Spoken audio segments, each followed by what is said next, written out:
미래통합당 조수진 의원입니다. 사랑하고 존경하는 국민 여러분, 그리고 선배 동료 의원 여러분, 야당 초선 의원인 제게 어제는 진실로 비참한 하루였습니다. 제가 속한 상임위는 법제사법위와 운영입니다. 이 가운데 운영위는 겸임위원회입니다. 그래서 운영위는 법사위 같은 일반 상임위가 열리지 않는 날엔 회의를 열지 않습니다. 이것이 우리의 오랜 전통이자 관례입니다. 그런데 느닷없이 법사위의 운영위가 동시에 잡혔다는 통보를 들었습니다. 야당은 들어올 필요가 없다, 야당은 알 필요가 없다는 통보가 아니고 무엇입니까? 법사위 전체 회의 시작 전 이미 국회 전산망에는 여당이 처리하려는 안건들이 처리됐다라고 떠 있었습니다. 여당이 도상계획을 만들어 놓고 군사작전하듯 실행에 옮기려 한 것입니다. 소위원회 심사, 찬반 토론 한 번 없었습니다. 국회법 절차는 해야 한다라는 강제 조항이 아니란 이유로 여당은 이런 절차를 깡그리 무시했습니다.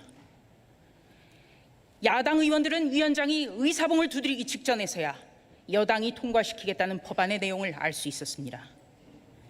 법사위뿐만 아니라 기획재정, 국토교통, 행정안전이 모두 같은 풍경이 벌어졌습니다.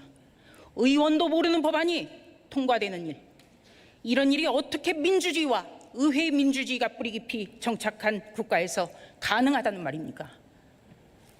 다수결의 원칙을 따르더라도 과정과 절차를 지키는 것이 민주주의의 대원칙입니다. 대통령이 주문한 입법 속도전을 무조건 밀어붙이는 것, 여당 스스로 삼권 분립의 한 축인 국회를 통법부로 전락시키는 것입니다.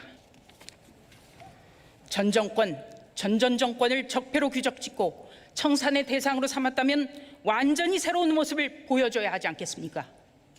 군사정권 시절 법안을 날치기 처리할 때도 법안 내용은 공개됐었습니다.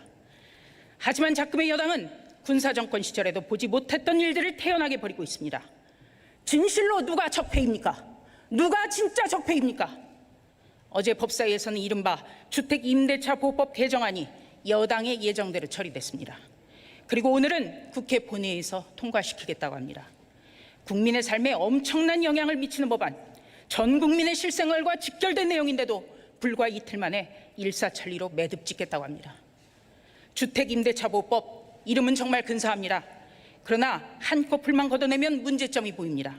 우선 해당 법이 시행되기 전까지 기존 계약을 끝내지 않으면 시세를 반영할 수 없어 벌써부터 전셋값이 수천만 원에서 많게는 억 단위로 무섭게 치솟고 있습니다. 전세를 월세로 바꾸려는 움직임도 가시화되고 있습니다. 월세집이 많아지면 서민의 주거비 부담은 커집니다.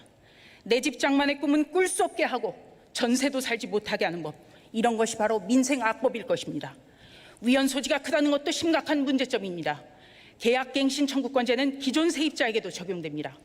법 시행 이전에 올린 임대료 처리를 놓고도 대혼란이 벌어질 수 있습니다. 이런 허점투성이 법안을 임대차 보호라는 이름으로 포장해 국민을 속이는 것, 이런 것이 혹세무민입니다.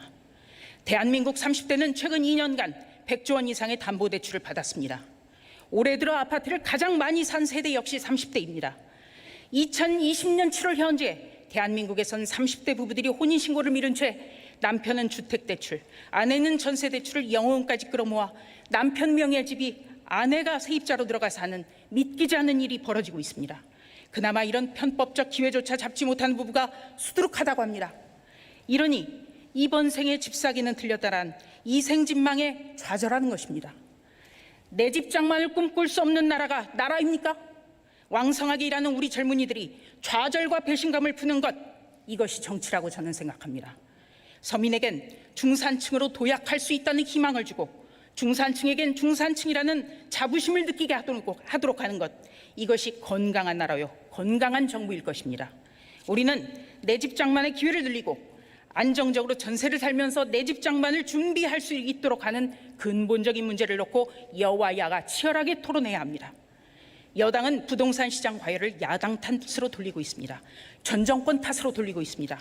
이것은 전형적인 부동산의 정치화입니다. 이래선 땅 밑으로 꺼진 시장의 신뢰를 회복할 수 없습니다.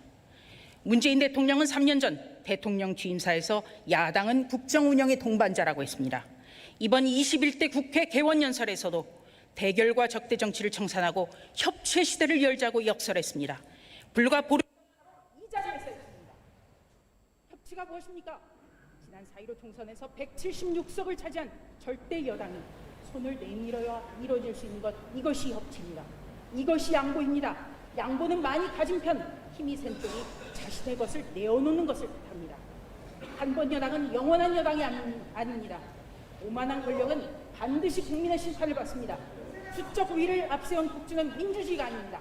4.15 총선에서 여당의 전폭적인 지지를 보여준 민의는 야당의 존재를 인정하지 말라거나 여당 마음껏 국회를 마음대로 폭주하라는 그런 뜻은 아닐 것입니다.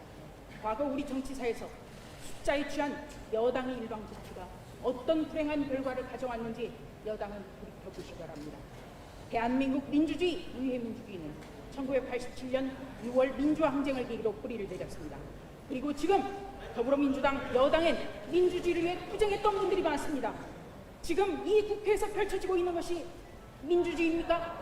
의회민주주의입니까? 민주주의를 외친 사람들이 독재를 하는 것, 그것은 더 나쁘고 더 악한 것입니다. 민주주의의 가장 위험한 적은 스스로를 민주주의로 생각하는 후보자들이라는 본을 반드시 되새겨 보시기 바랍니다. 사랑하고 존경하는 국민 여러분, 지난 4.15 총선에서 미래통합당은 국민 여러분께 심판을 받았습니다. 국회의 숫자로는 그 어떤 것도 할 수가 없습니다. 그 어떤 것도 막을 수가 없습니다. 국회는 삼권 분립의 원칙에 따라 대정부 견제와 비판 기능을 수행하는 것이 마무리해 주시기 바랍니다. 그러나 이 정부의 국무위원은 야당 의원의 질문에 그래서 어쨌다는 거냐고 하고 소설을 쓰시냐라고 대놓고 비웃습니다. 그런데도 여당은 말리는 척도 않습니다. 그래서는 안 됩니다.